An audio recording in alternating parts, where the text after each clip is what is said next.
Online പെൺവാണിഭ കേസിൽ ആഭ്യന്തരമന്ത്രി രമേശ് ചെന്നിത്തലയുടെ ഓഫീസിലുള്ളവർക്കും ബന്ധമെന്ന് പ്രതി അക്ബർ. പ്രതികളെ കൊച്ചിയിലെ റിസോർട്ടിലെത്തിച്ച് തെളിവെടുപ്പ് നടത്തുന്നു. കെ ഉമേഷ് വിശദാംശങ്ങൾ. അരുൺ, ഇന്ന് രാവിലെയോടെയാണ് നെടുമ്പാശ്ശേരിയിലെ സ്വകാര്യ ഹോട്ടലിൽ പ്രതികളെ തെളിവെടുപ്പിന് എത്തിച്ചത്. രാഹുൽ പശുപാലൻ, രശ്മി, അതുപോലെ മുഖ്യപ്രതി അക്ബർ, മറ്റ് രണ്ട് മോഡലുകൾ എന്നിവർ ഉൾപ്പെടെയുള്ളവരെയാണ് നെടുമ്പാശ്ശേരിയിലെ സ്വകാര്യ ഹോട്ടലിൽ എത്തിച്ച് തെളിവെടുത്തത്. അന്ന് ഇവിടെ നിന്നാണ് ഈ പ്രതികളെ പോലീസ് അറസ്റ്റ് ചെയ്തത്. ഈ പശ്ചാത്തലത്തിൽ ഇവിടെ നിന്നുള്ള വിവരശേഖരണമാണ് പോലീസ് നടത്തിയത്. ഈ തെളിവെടുപ്പ് നടത്തുന്നതിനിടെയാണ് ഒരു മുഖ്യപ്രതിയായ അക്ബർ ഇക്കാര്യം പറഞ്ഞത്. അതായത് ആഭ്യന്തര വകുപ്പിന് കീഴിലുള്ള ഉന്നതർക്ക് ഈ ഓൺലൈൻ പെൺവാണിഭ കേസുമായി ബന്ധമുണ്ട്, അവർക്ക് പങ്കുണ്ട്.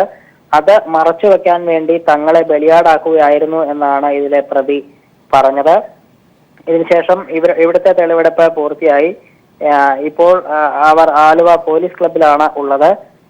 അതിനുശേഷം രാഹുൽ പശുപാലനും രശ്മിയും താമസിച്ചിരുന്ന കാക്കനാടുള്ള ഫ്ളാറ്റിലെത്തിയും തെളിവെടുപ്പ് നടത്തും. നേരത്തെ ഇവിടെ നിന്നും ലാപ്ടോപ്പ്, കമ്പ്യൂട്ടർ, ടാബ് ഉൾപ്പെടെയുള്ള ഉപകരണങ്ങൾ ഇവിടെ നിന്നും പിടിച്ചെടുത്തിരുന്നു. ഇതിനുശേഷം മറ്റു രേഖകൾ എന്തെങ്കിലും ഉണ്ടോ എന്നുള്ളത്, കാരണം ഇതിൽ ഒരു ഇന്റേണൽ ഹാർഡ് ഡിസ്ക് ഇവിടെ നിന്ന് നഷ്ടപ്പെട്ടിട്ടുണ്ട്. അത് എവിടെയെന്ന് സംബന്ധിച്ച അന്വേഷണം കൂടി നടത്തും. തെളിവെടുപ്പ് പൂർത്തിയാക്കി ഇന്ന് തന്നെ പ്രതികളെ തിരിച്ച് തിരുവനന്തപുരത്തേക്ക് കൊണ്ടുപോകും. അരുൺ.